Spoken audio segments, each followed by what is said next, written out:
Test 1, 2, 3, 4, 5, 6, 7, 8.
Got 80. Y'all come on up.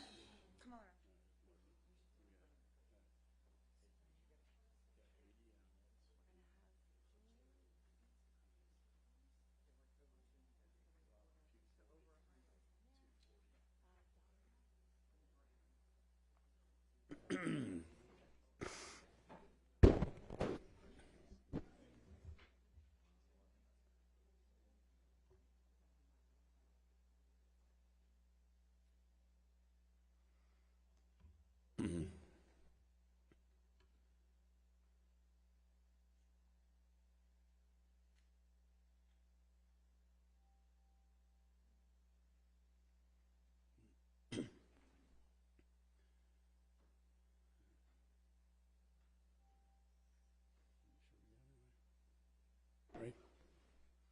Well, good morning. I'm Chairman Michael McCaul of the Foreign Affairs Committee.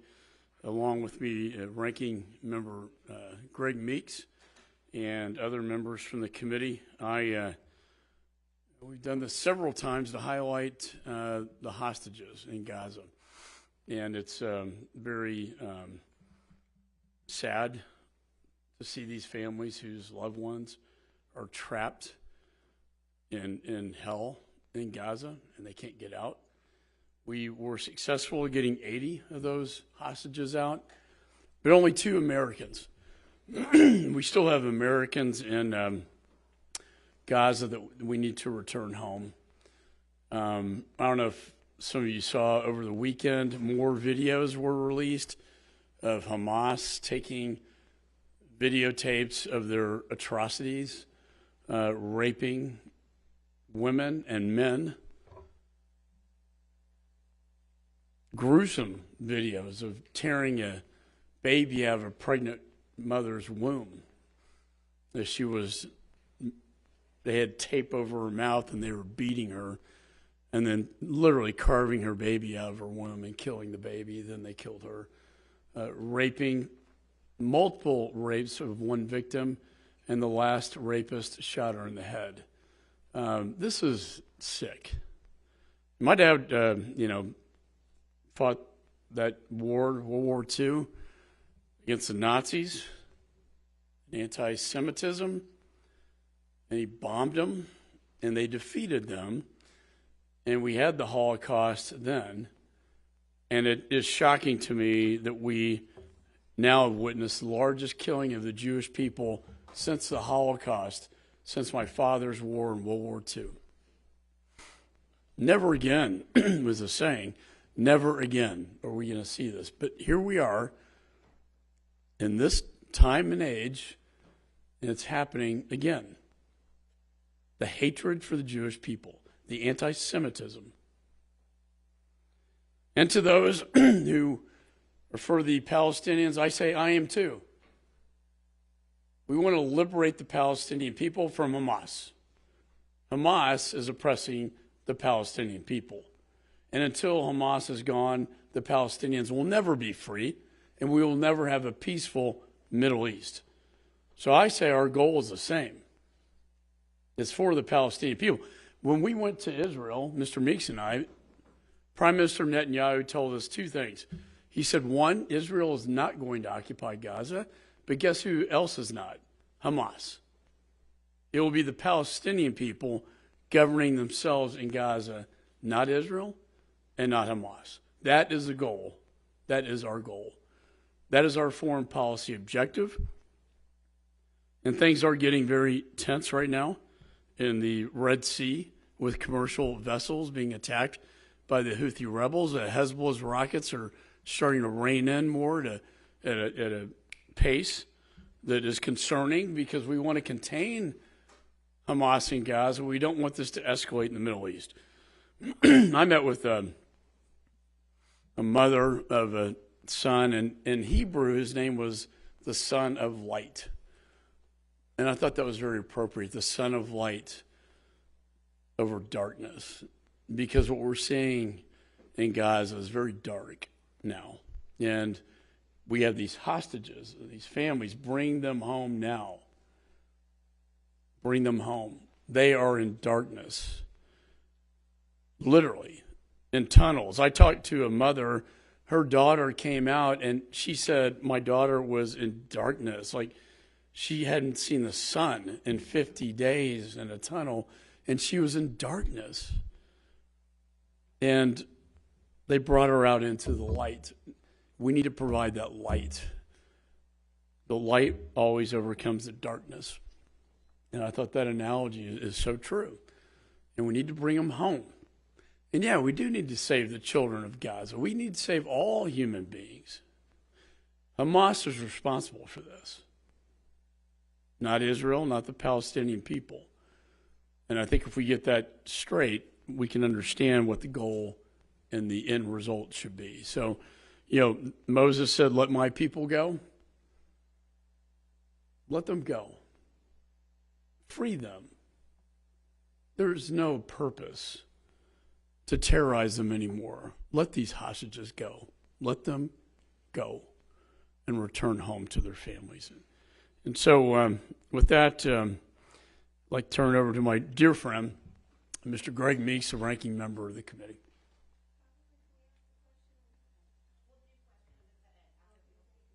Thank you, Mr. Chairman. And as the chairman has indicated, I thank my colleagues for being here in a bipartisan way so that the voices of Congress hears the voices of those who have been victimized, to keep faith and hope in the plot of those that were brutally kidnapped on October the 7th and have been, we don't know what with all of them has happened and the locations and where they're being kept, whether or not they're getting the medications that they need, or whether or not they're eating, or what kind of conditions they're in. And that's why I say to the families who are most important to be here, and I thank AJC for having you here, because we can never let people forget. We can't let them forget. We had moments of hope when we had the truce going on, yet your families are not back. And we can't ever forget till every family member is back home with their families. No one can really imagine the grief and the pain that you're going through every day. Hard to move forward, hard to sleep, hard to wonder. I just can't imagine going through what you're going through. But yet you're still standing strong, and you're here to tell the world, please don't forget. Don't forget our family. Let's bring them home. Let the dialogue and conversation continue. Let's not just forget and move forward while these families are still suffering because their loved ones are held hostage by Hamas. Mr. McCaul had it right. Their loved ones just got up on October the 7th, a Saturday. I'm told it was a beautiful day out to live their lives in peace, not threatening anyone, not going after anyone, not hating anyone, just to live their lives in peace. And all of a sudden, out of nowhere, terrorists hit the ground and took them, killing, raping, burning, beheading so many others. And yes, there was a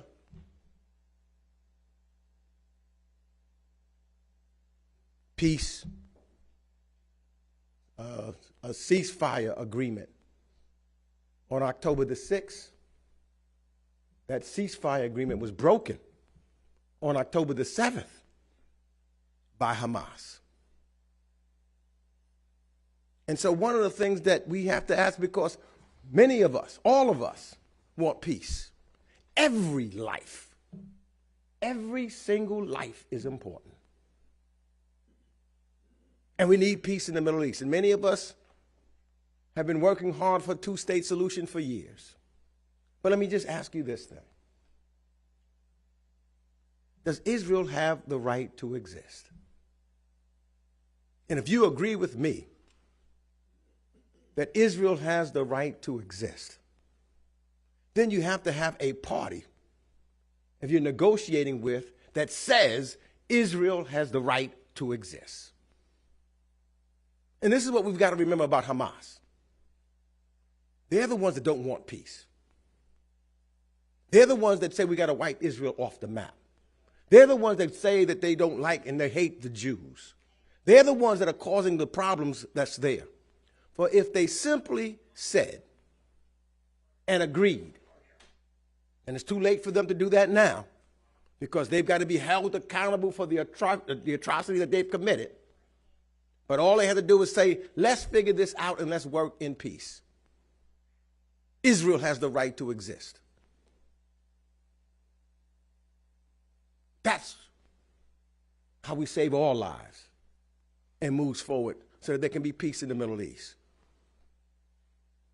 Taking these loved ones is not the way to peace in the Middle East. Holding them is not the way to peace in the Middle East. That's not the way to get peace. That's not the way to live side by side. Releasing them, continuing to have the conversation, talking about Israel's right to exist, talking about how we can move forward from here, is the right way. But we can't get there. There's still hell. Great work has been done to bring some home. But some is not good enough. We need them all home. And I take special notice that you see here young men. These families want their young men home. We want our American citizens home. They have not been brought home. And on this one, how can you not agree with these families? I don't care who you are. How can you not agree with these families? Let's send the message. Let the world not forget that their family members, for over 80 days now, have not been home. We have to take it deep, as I do. Imagine your family going out on a Saturday morning, peacefully, having fun. Some in their homes, having lunch or breakfast, about to have dinner, talking. And then all of a sudden, terrorists break in. Just imagine. Will you be able to forget them? Would you be able to just continue to move on? Would you think it's the right thing to do? I think if anybody has any inch of humanity within them, and I believe everybody in this room does, you would say, let these hostages go so that they can be back with their families and continue to live their lives. And their lives are not going to be easy because of what they've already and the trauma they've gone through. But bring them home. That's why they're here. That's why these family members are here. They're here to say, just don't forget them. And we're not. I can tell you on a bipartisan basis, all these members coming in here, we will not forget them. And we will continue to stand until they're brought home. God bless you.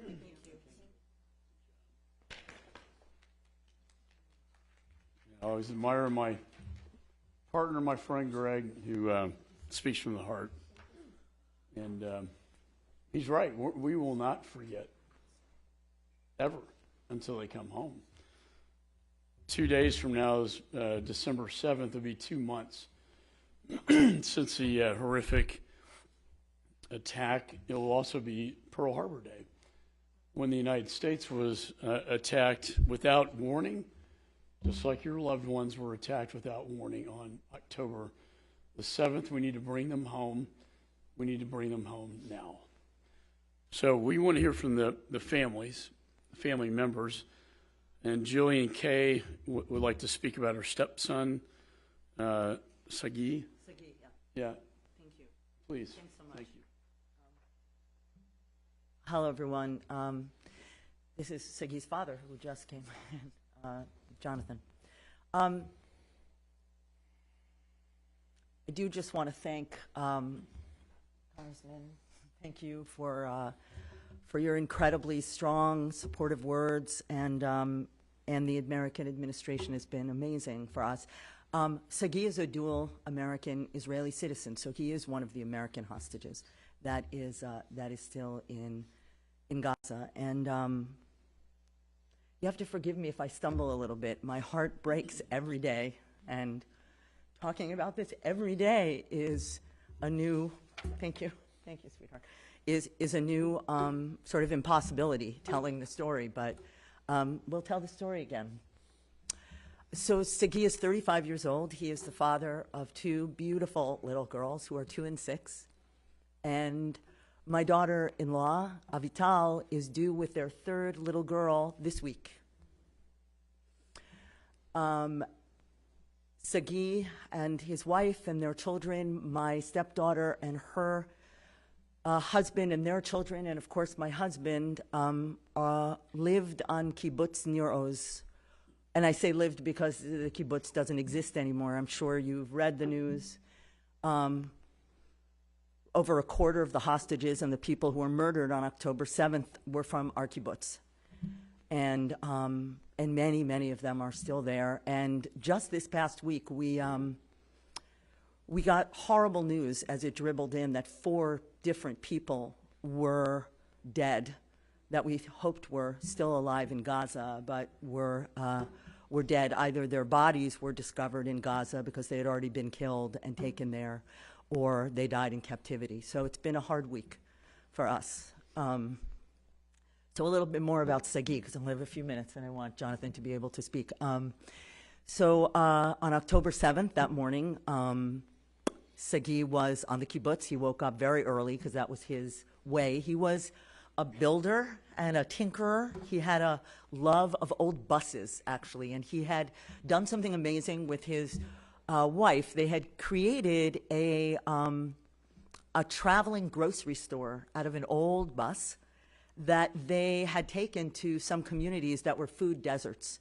And they really were committed to that mission, and Sagi was getting up to go and start to work on the next bus.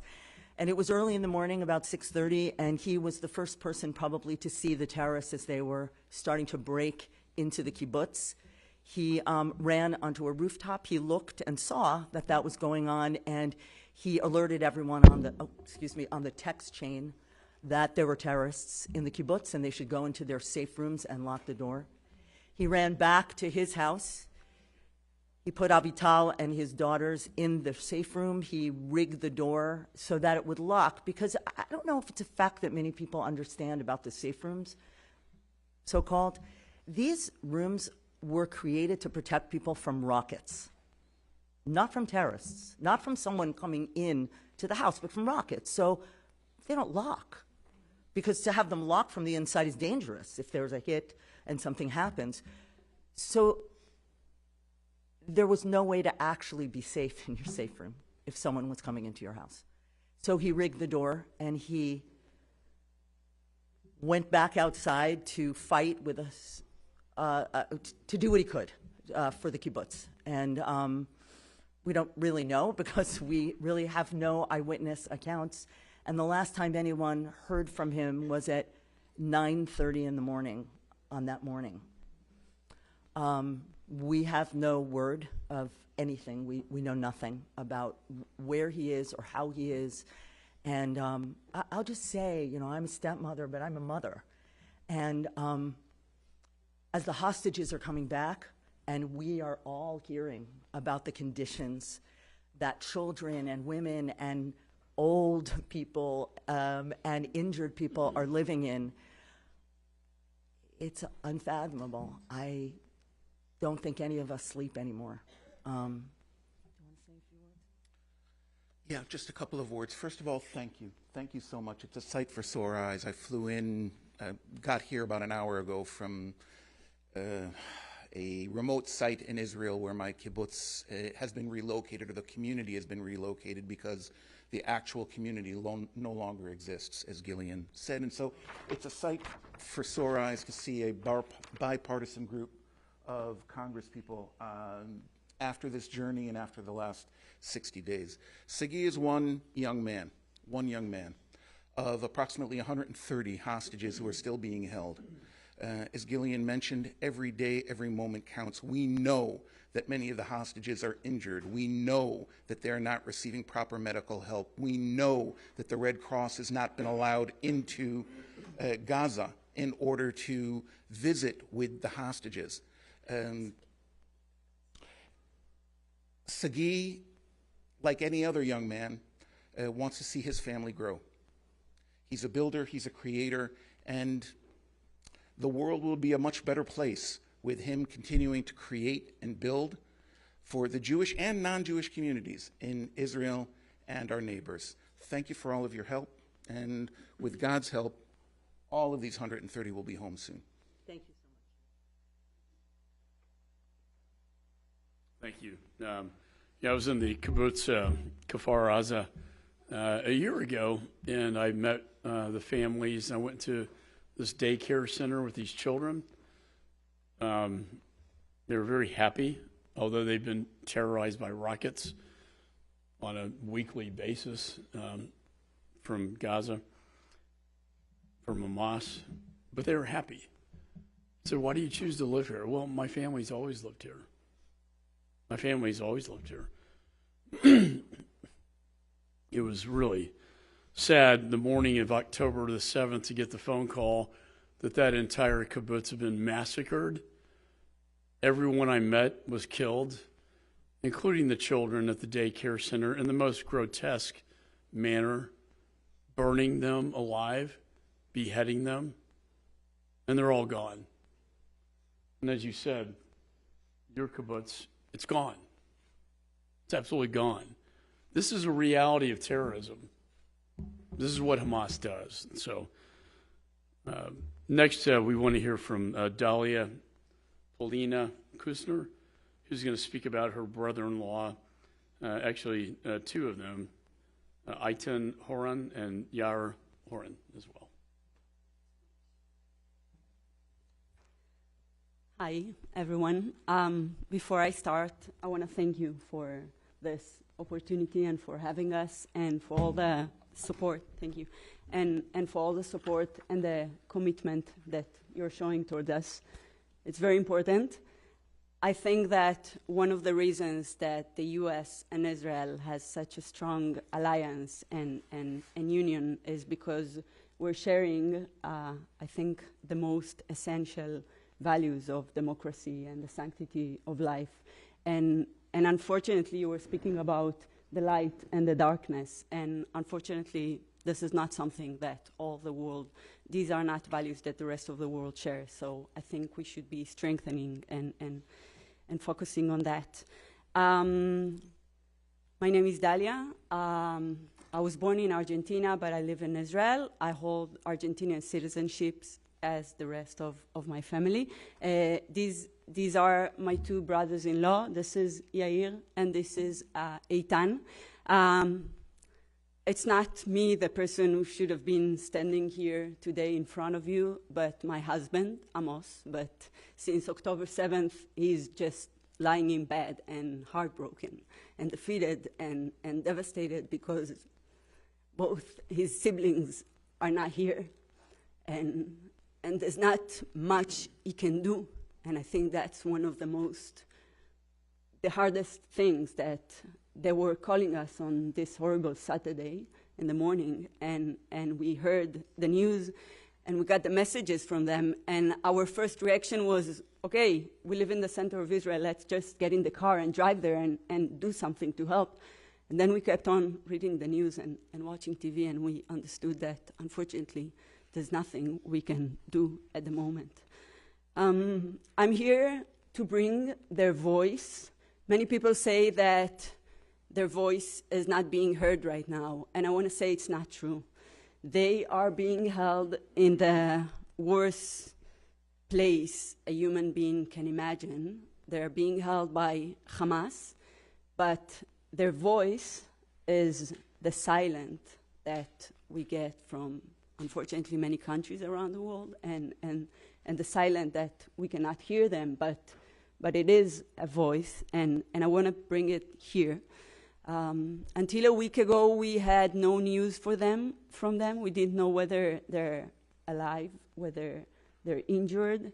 They were taken from Kibbutz Nir Oz, as they talked before. 1 out of 4 people in Kibbutz Nir Oz was either murdered or kidnapped.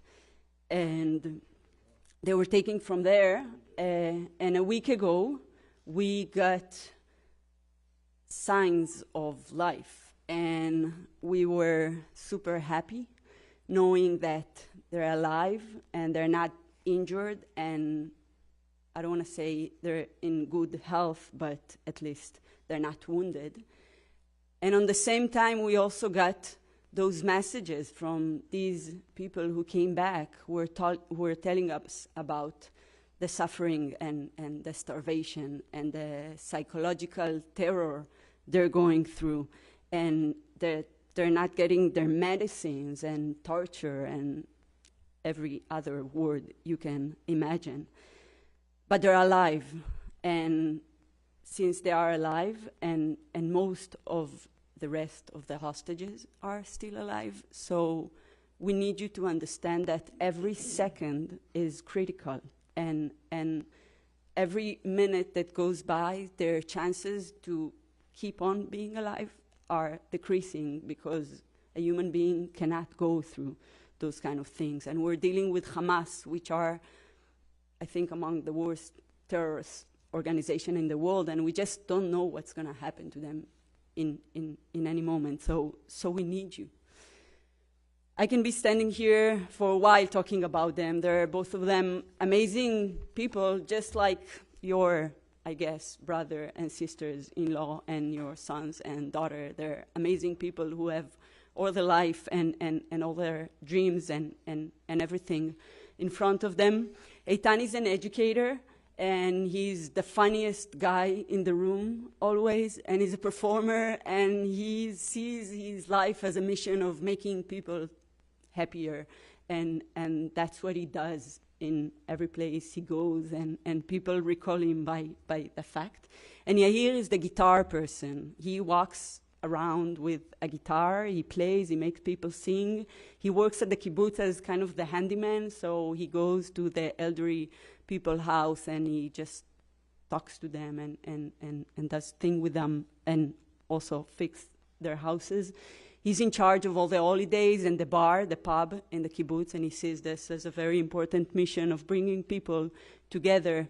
And as you were mentioning before, the world is a better place with Eitan and Yair and the rest of the 130 hostages here. I also want to say that they're the most amazing uncles to my kids. I left home with a broken heart because my kids are suffering the fact that they cannot know, play, see, hug their uncles. They play with them, they hug them, they take them to the park, they build them special wooden toys. They're these amazing uncles, and having to deal with the war and with the situation of my husband and the missing of my 2 brothers-in-law, and having to explain my 8-year-old kid why they took them. They were peace people, They were working hand with Palestinians inside their kibbutz, because kibbutz Nir Oz is a kibbutz that invests in all these kind of relationships and coexist. So having to explain my kids that these people just enter and took them, and we don't know when are they coming home, if they are coming home at all. So I want to ask your help and your support, and I want to ask you to keep on telling the story, and I want to ask you to embrace Yair and Eitan and Sagi and all those stories that you're going to be listening to make them part of your family, and by having them part of your family, so we can increase the light, and hopefully we can, or at least you can help us to bring them as soon as we can, because every minute is important and their life is at risk. So we need to bring them home now. Thank you.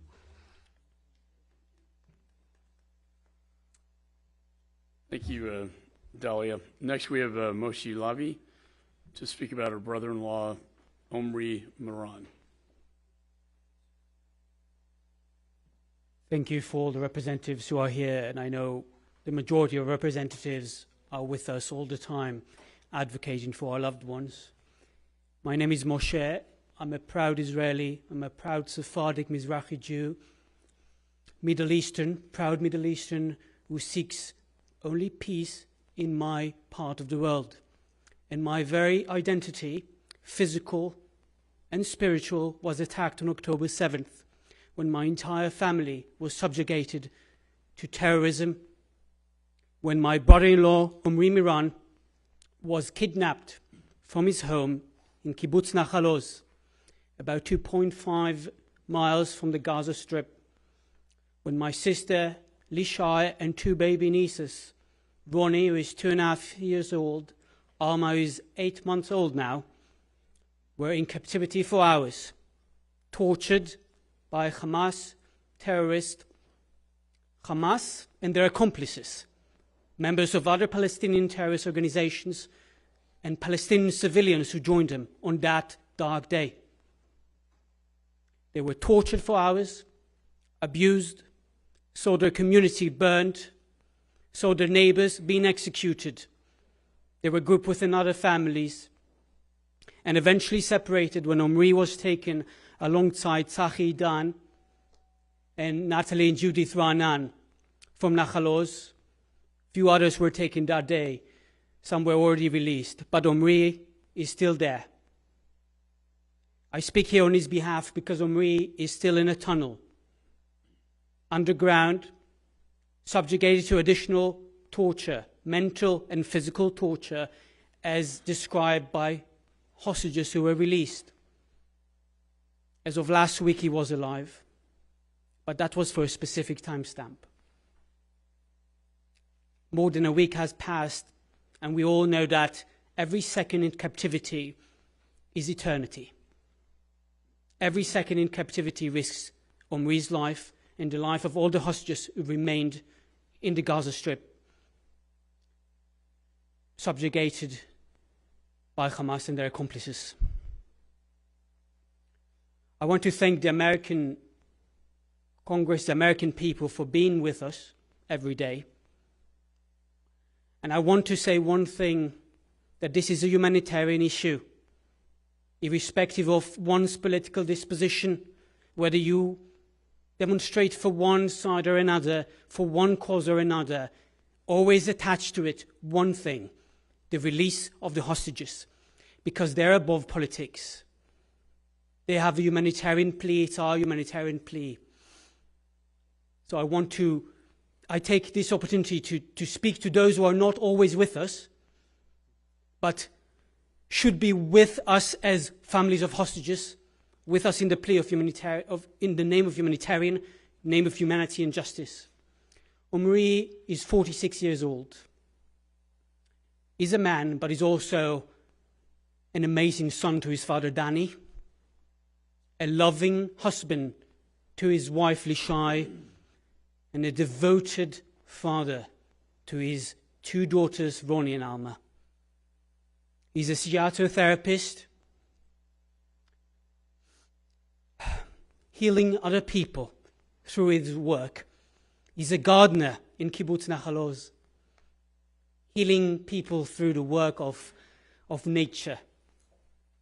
He's a spiritual man connected to the hills, the fields of the northwestern Negev, and also where he grew up in the north of Israel. He loves sports. Only last week, a friend of him went to Anfield in Liverpool saying that a Red is being held hostage. And what happened there? That his friend was taken out of the stadium for merely saying that Omri Mirani is held hostage by Hamas in the Gaza Strip. Omri loves Maccabi Tel Aviv in football and basketball. His favorite author is Haruki Murakami. He has all the books. He had all the books in his library. Why I say had, because the library was destroyed on October 7th alongside his house. It was ransacked, ravaged. And I want Omri back. I want my brother-in-law back, and I call on everyone. I call my own government, the Israeli government, to do everything they can to return the hostages above any other mission. And I call the American government to put all the pressure on the international community to do all they can to return the hostages. And I call Hamas sponsors and funders, regimes like Qatar, Iran, Russia, and others, to do all they can to make sure the hostages are taken out of the equation, because they shouldn't be there. Omri should not be there. And I call the international community, international organizations, the United Nations, which is apathetic to our misery, and the ICRC, which I believe is less apathetic, but has no power to do what they're supposed to do in this conflict, and is visiting the hostages and ensuring they receive medical care. So that's what I call for them to do. And I call for you to keep pressuring, irrespective of your political disposition, keep pressuring for this issue, for us, human beings. We're all fellow human beings, members of humanity. We're all Homo sapiens, irrespective of where we come from. Please, let Omri go. Let all the hostages go. Bring them home. Thank you. Thank you so much, and I think we can all agree on bring them home. Bring them home now. Next we have Inbal Zak to speak about his cousin, Tal Shaham.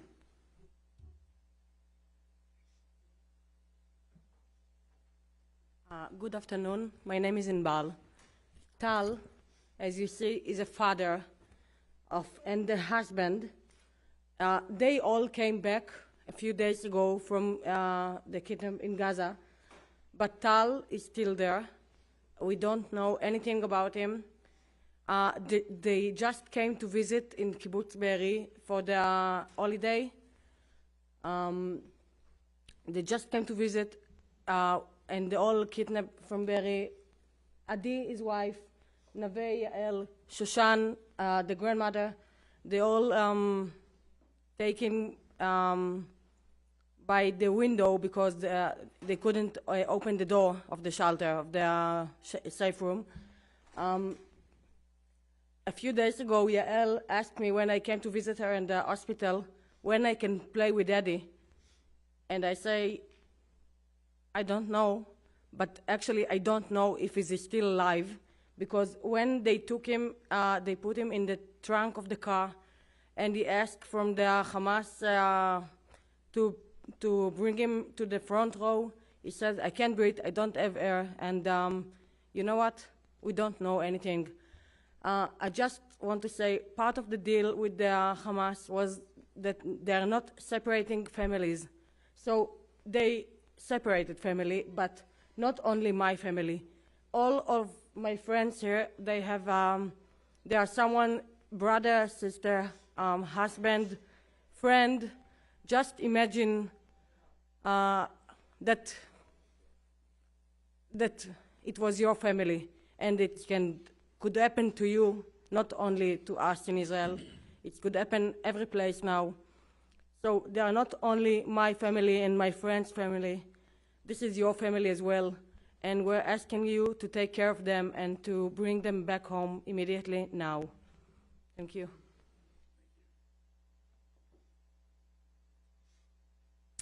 Next, we have Fadi Talaka to speak about his son, Samer Talaka.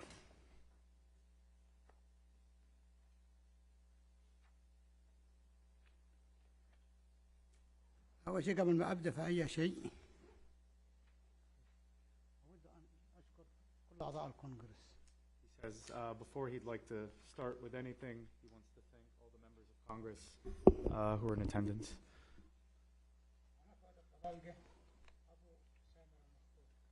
I am Fadi Talalka. I'm the father of Samer.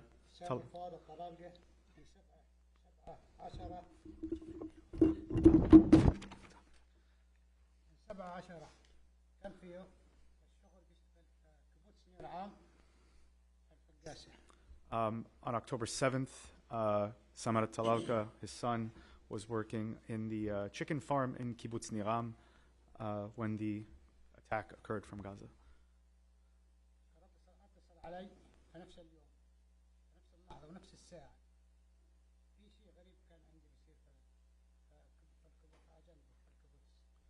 He called him, his son called him, and was telling him that something strange was happening, going on near the kibbutz.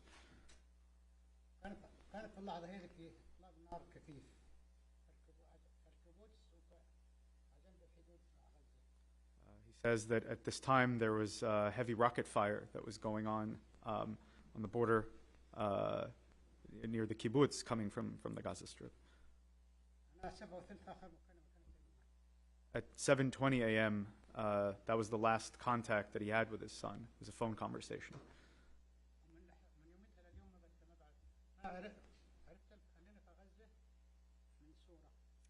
He only learned that his son was in Gaza from a picture.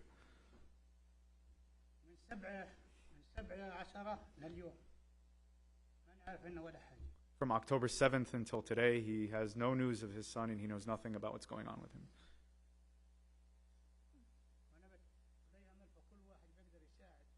He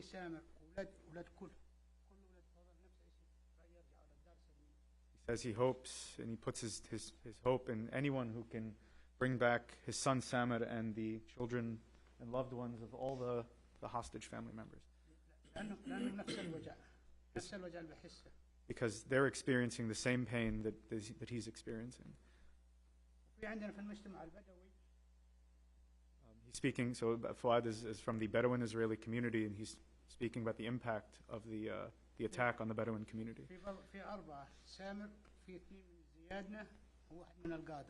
Says there are several others who are still kidnapped, held hostage from the Bedouin Israeli community. In addition to Samer, there's 2 more from the Ziadne family and 1 more from the Gadi family. These were workers, laborers. They were just working. They were not in any combat role.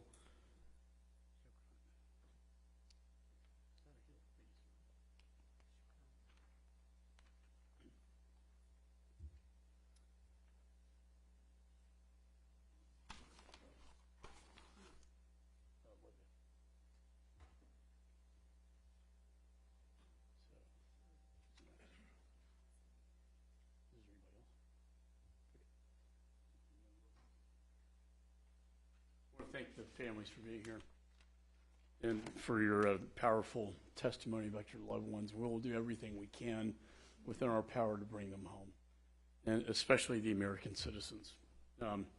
We have several members that have showed up today, and I want to give them an opportunity to say a few words. We'll start out with Young Kim, who is the chairwoman of the Indo-Pacific Subcommittee on the Foreign Affairs Committee.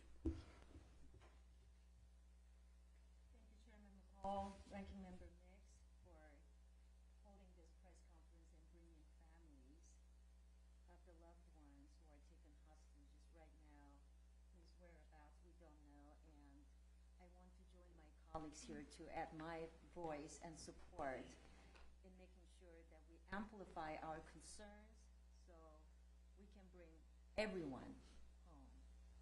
I represent California's 40th Congressional District, which is in Southern California, and I have many friends in that community who have come to talk to me. And one thing is very clear. There is not one person, whether you are from Israel, whether you're a Jewish American, whether you're a Korean American like me, doesn't matter what your background and family, whether you have friends, relatives there or not, we are all affected. So I'm honored to be here with my colleagues, AJC, and the brave family members and individuals who are held hostage by Hamas. So I want to thank you for being here, for your bravery, and for speaking out and telling us about your family story. I just want you to know we're here to be with you, and we're going to make sure that we do everything we can to support every family members until we see them. And I just want you to know that I also sent an unequivocal voice in condemning Hamas atrocities at the highest levels. That's why I led a letter with 87 colleagues this is a bipartisan letter we sent to UN Women for their failure to condemn Hamas' barbaric October 7 attacks, including the heinous, premeditated sexual violence against women and their one-sided approach to this. So we have a lot of family members, young men and women, people of all ages. But this effort to bring everybody home, we cannot find a solution if we would not work together, which is why I'm here to join my colleagues, and I'm very, very thankful for our leaders for putting this together. So thank you. We're with you. Thank you. We say also we passed our bipartisan resolution condemning Hamas and in support of the state of Israel, and it had more co-sponsors than ever in the history of the Congress, which is a strong message that we told the Prime Minister when we were in Israel that America does stand behind Israel. And our next speaker actually was with me in Israel, Ms. Malene Dean, a member of the Foreign Affairs Committee. I thank the chairman and the ranking member, but mostly I thank the families.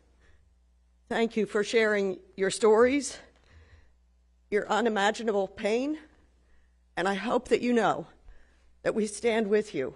We will not be silenced. We will not forget.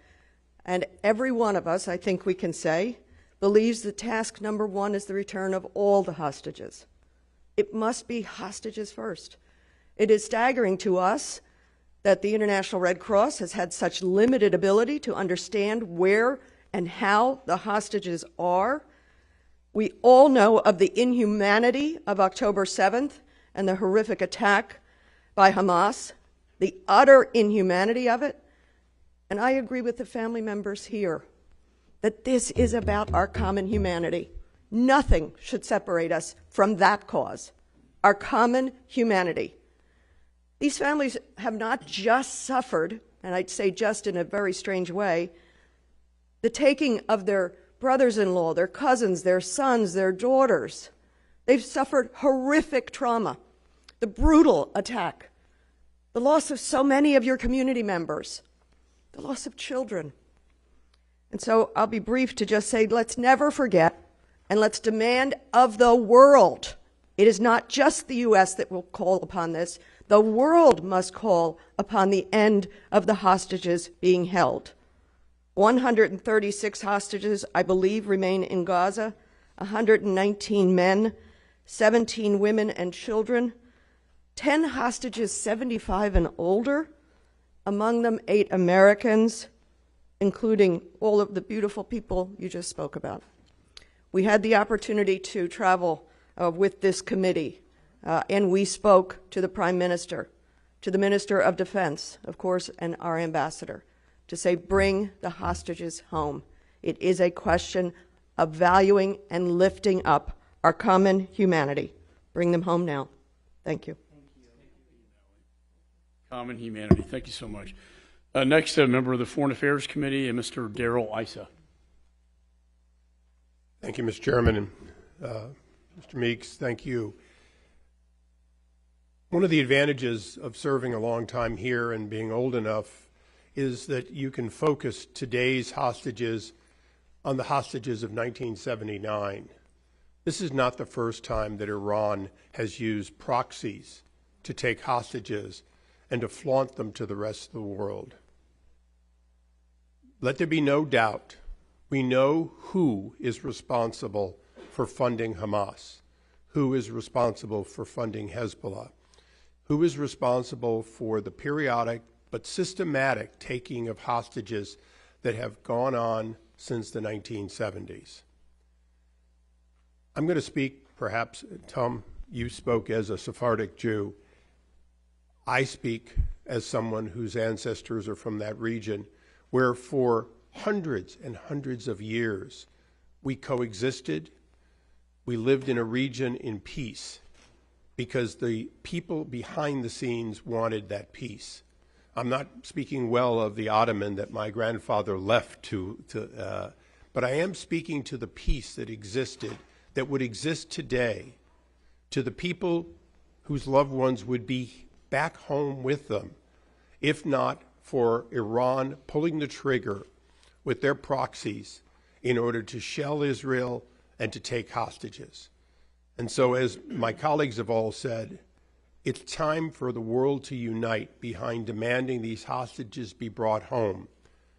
With no more concessions, the hostages must be released before any talk of reconciliation occurs. And no talk of reconciliation can occur unless Iran is outed for being the trigger to this terrible taking of hostages. And on that, this committee is bipartisan and resolute, and Congress will not forget any more than we forgot our hostages in the 70s. Thank you. Next, we have a gentleman from New York, Mr. Nadler.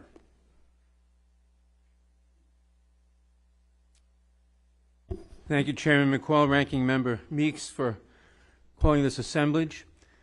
America will never forget December 7th, 1941, and the world must never forget October 7th, 2023. Hostages were seized, and that's a war crime. Of course, attacking civilians, killing them, raping them, beheading babies are all war crimes. Hamas has done this before. If not stopped, we'll do it again. The hostages must be freed. There is no way to free them except by negotiation, as was done for the hostages who were released, or by overrunning Hamas and freeing them, as may have to be done now. That's why when I hear calls for a ceasefire from some of our friends who do not understand, they say ceasefire, people getting killed, people get killed in wars. But that's Hamas's fault for starting the war, for continuing the war. And a ceasefire would simply say, leave the hostages where they are. And that's unacceptable. So we demand the release of the hostages as a precondition for any peace that may occur. We pray for the release of the hostages. We will do everything in our power to secure it so that they may return to their families as quickly as possible. And to the families of the hostages, I say,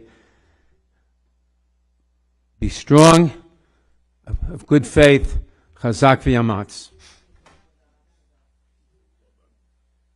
Next, we have a member of the Foreign Affairs team that went to Israel, Mr. Max Miller, who's one of two Jewish Republicans in our conference. Max? Thank you, Chairman. I came here today to speak to you all. I didn't come to speak to them. So I'm going to address my remarks to you. Know you have someone, and you have a bipartisan delegation that care about you. Know you have someone in me, and I'll speak for myself, that is Jewish, that is an American, that's a Marine, and yeah, I'm a Republican and just one of two. And that's okay. But know that we care. Know that I care. Know that your loss and your pain is my loss. I lost 2/3 of my family at Auschwitz.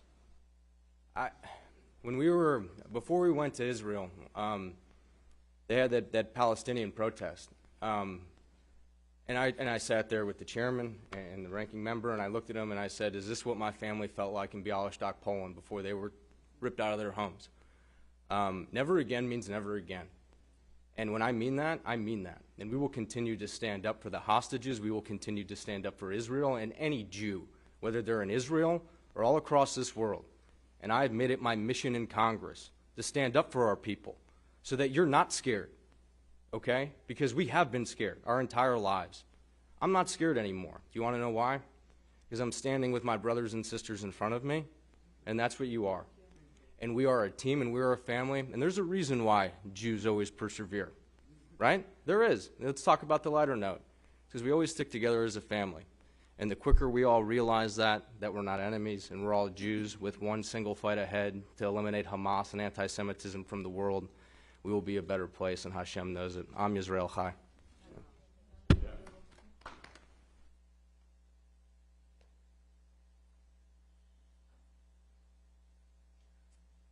Next, we have a member of the Foreign Affairs Committee, Mr. Stanton. Thank you very much, Chairman McCaul. Representative Miller, that was very beautiful words. We are here in a unequivocal, in a bipartisan way. So great to see members standing together to be absolutely clear. Bring them home now. We appreciate your leadership and your courage to be here right now with us. We want to thank Chairman McCaul, Ranking Member Meeks, the AJC, and of course especially the families here with us today who have been living a never-ending nightmare for the last 2 months. 2 months their loved ones have been held in tunnels in unknowable conditions by Hamas terrorists. I'm thankful that the Biden administration, with our international partners, were able to help secure more than 100 hostages. That number includes Abigail Eden, who turned 4 in captivity. Her family lives in my home state in Arizona. Those family members have parents who survived the Holocaust. They pleaded for Abigail's life and for their freedom. It's a position that no parent, no grandparent, no brother or sister should ever be in. And of course, right now there are still more than 100 hostages from countries all across the world, including our fellow Americans who are held in these horrific conditions. For peace to prevail, every single hostage must come home now. That is why we are here, to make that unequivocal demand. Hamas must surrender, and every hostage must come home immediately. That is what we owe their families, and Hamas must be fully defeated so that this can never, ever happen again.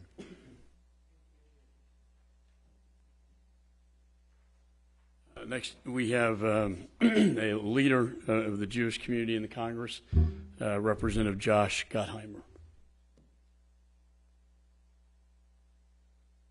Thank you, Mr. Chairman and Ranking Member. And I just want to say, like Max did, I think the most important thing I heard him just say, which is how I feel, you're not alone.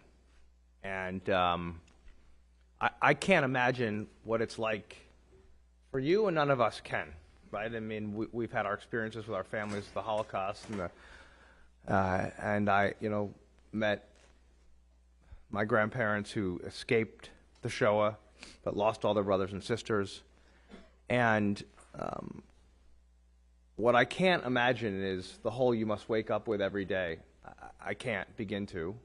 But I want you to know that our job is to help fill that hole and to make sure that every day we wake up, like I try to do right now, make it very clear to those who seem to sympathize with Hamas, seem to forget what happened on October 7th, how quickly they forget what happened on October 7th, right? We teach Holocaust education because we make sure that no one ever forgets, and yet we're 2 months away and people are waking up forgetting about the atrocities on that day, not just to Americans, but to so many people.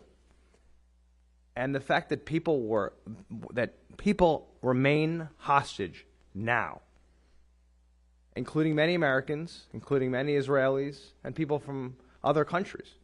And so I can't begin to imagine what you feel, but I want to reiterate to you, the people who are here, and to so many of us in this building who understand that we will not stop fighting until every single hostage is home, including Alexander in my district in Tenafly, New Jersey. I've talked to their family all the time, and wonderful, such an incredible family, and such strength. The strength you have is, I don't know how you do it, but understand you literally have everybody behind you. You know, ignore these few voices of naysayers, ignore them, people who don't understand and don't live in the real world. You know, our world is making sure we get the hostages home, we crush and kill Hamas, we deliver humanitarian aid, we do the right thing, but every picture of every person comes home with their family. And so know that we won't stop until that happens. Thank you very much. God bless.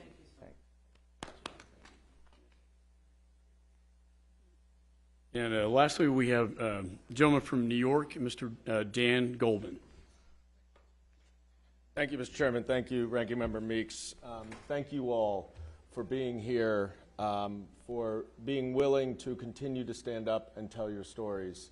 Now 60 days with your family members held hostage.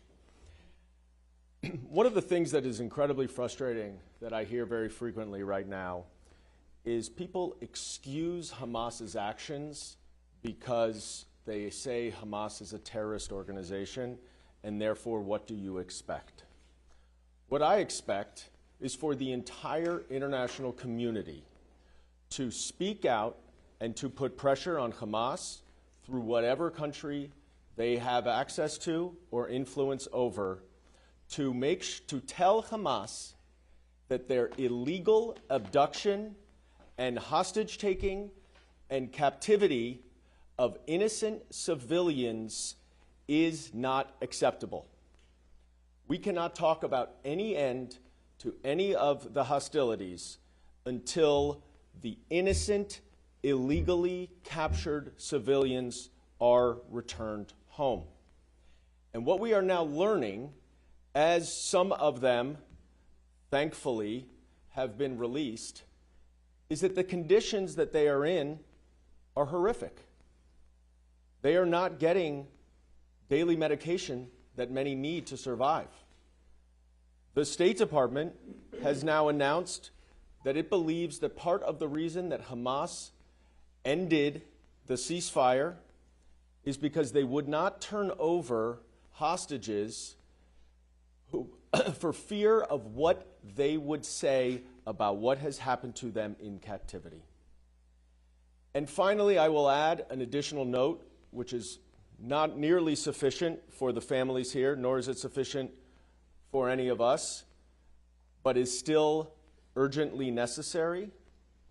Hamas is also violating international law by preventing the International Red Cross from getting access to the hostages, to check on them, to provide medication, to ensure that their medical health is okay. That is not okay.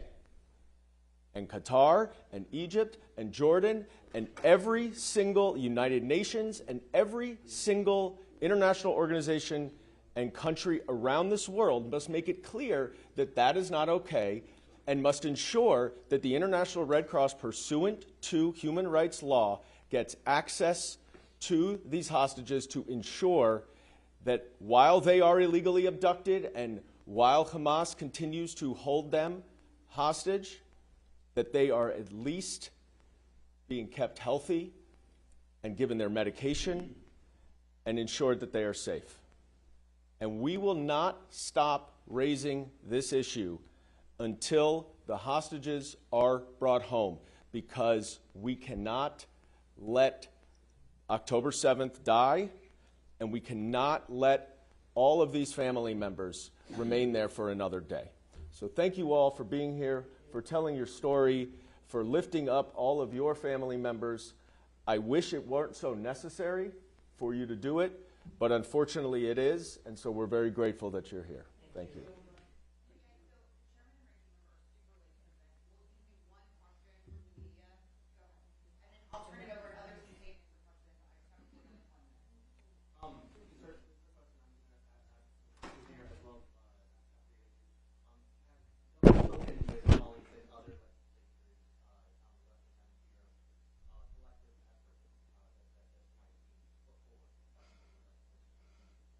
Yes, we've also talked to ambassadors from the relevant countries in the Middle East. I think this has to be a team effort, if you will, between Jordanians to the UAE, Qatar, Egypt, all working together to try to bring an end to this war as soon as possible and bring the hostages home.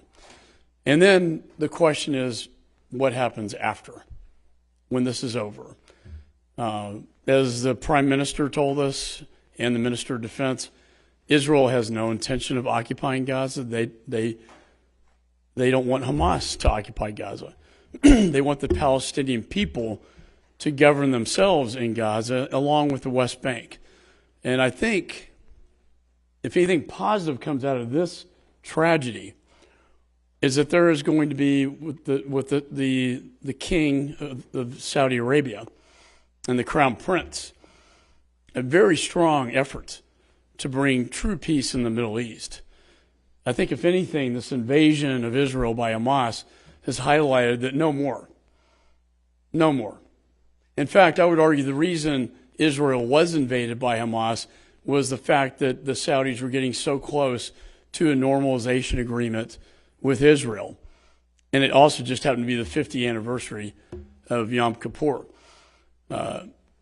We can't lose sight of that fact, that out of this darkness, out of this tragedy, will come a very positive day, the strongest movement for peace in the Middle East, but it will entail all of the partners in the region, and particularly our Arab partners in the region, like the Saudis, UAE, Jordan, and Egypt.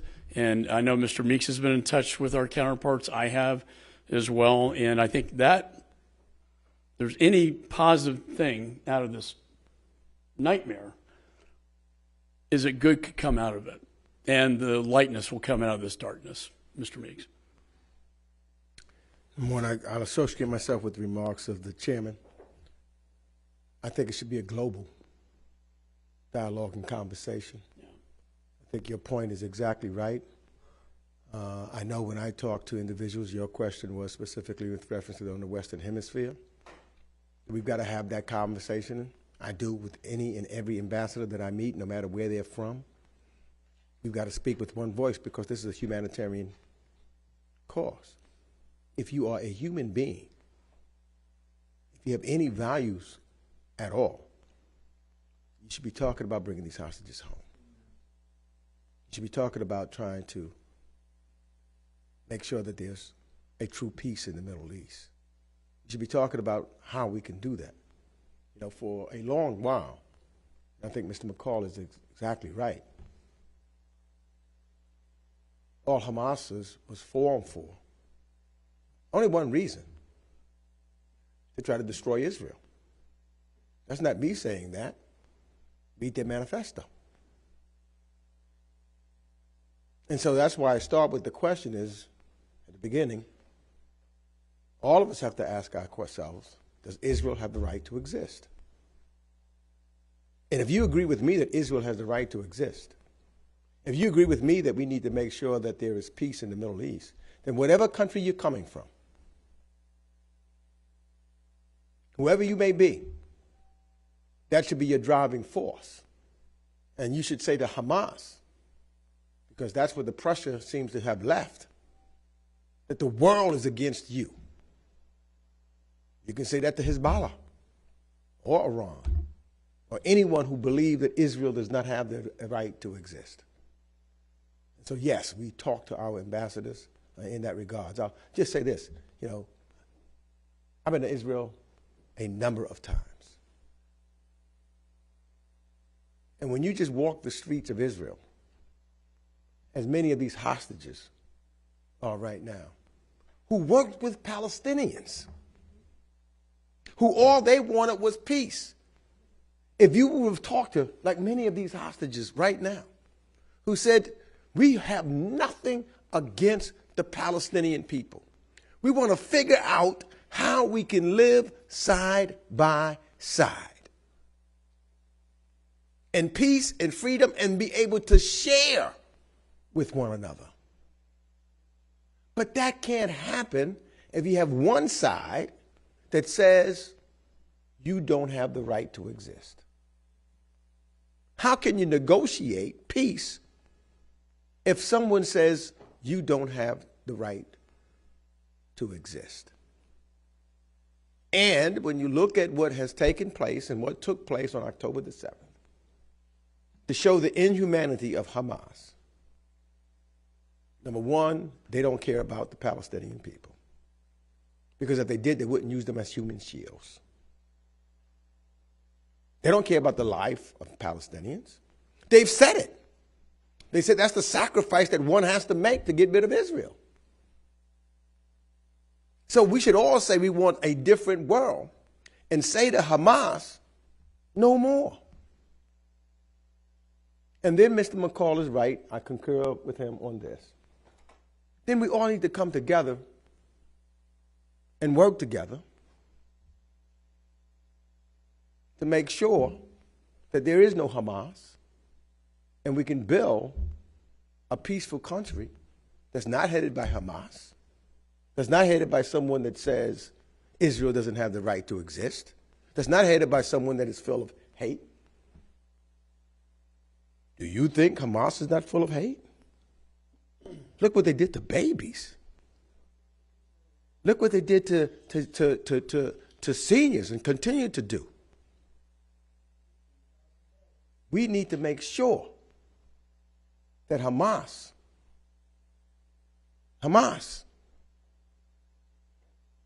acknowledges the right of Israel to exist. Because if you do that, then you can talk peace. Then you're on the right side. But if you don't do that, if you continue to say that Israel does not have the right to exist, then I say you're on the wrong side of history.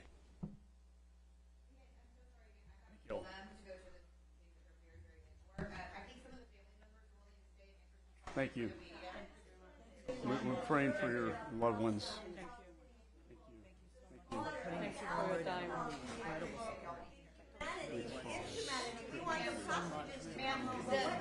The hostages